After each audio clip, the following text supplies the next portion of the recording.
Article, Huffington Post, May 15th, title, quote, UN has gathered testimony indicating that Syrian rebels have used sarin gas, says investigator. So UN investigators have testimony from people on the rebel side that say, yeah, we used it. Now, am I saying that Assad didn't use it? No, in fact, I know Assad used it because there's 1,000 other articles that say that Assad used sarin gas. But also the rebels are using sarin gas, right?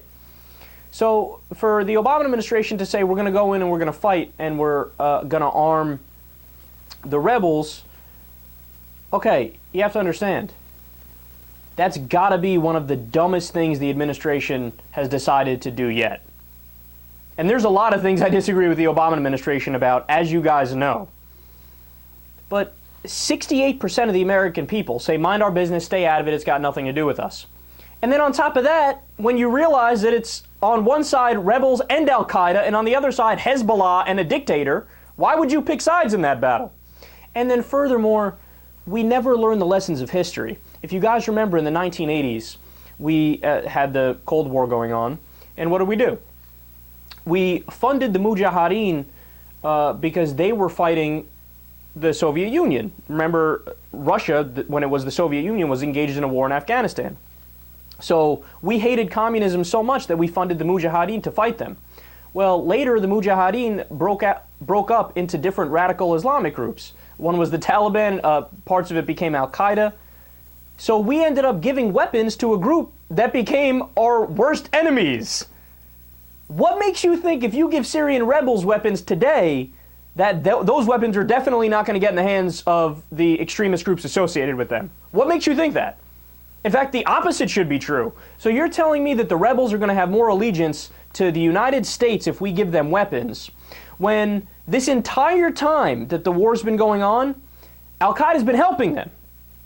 So they're going to be more loyal to us, who've been watching from the sidelines, not doing anything, if we give them weapons, than to Al-Qaeda, who've been fighting with them all along? That doesn't make any sense. No, they're probably telling us, no, it's cool, don't worry, we'll make sure it doesn't get into radical hands. And then the second they get the weapons, they go pass them out to everybody, including people in the Islamic extremist groups. No. It doesn't make any sense. This whole thing, and I'm trying to figure out the motivations for it. The only thing I could think of is it's got to be a chess move. A bad chess move, but a chess move where Obama's trying to buy the loyalty of the people who eventually topple the Assad regime. Now, you have to understand, this happened throughout the entire Middle East. It's not like we didn't support the dictators that got toppled.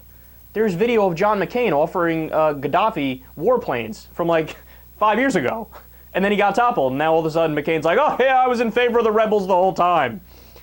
It's the same thing with all of the politicians. So we support the dictators until we realize it's really unpopular. All right, flip, we love the rebels, man, here's our weapons. So they're hedging their bets. So when you topple him, don't forget we gave you the weapons, so we're buddies, right? We're like this.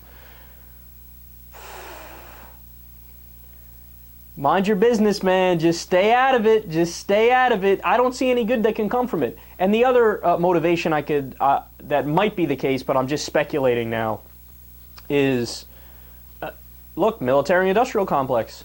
We have all these weapons, all these tanks.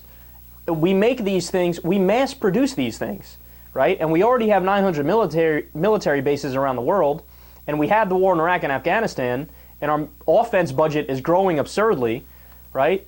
And now that we've drawn down in Iraq and we're starting to draw down in Afghanistan, we're still pumping out all this military equipment. And what are you going to do with it?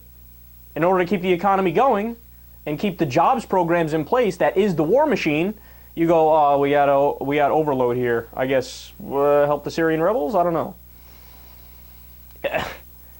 I'm telling you, it's not as simple as actually people sitting down saying, you know, I think we should be humanitarian and help out this group of people. Hell no, or else we would have been in Darfur 6-7 years ago.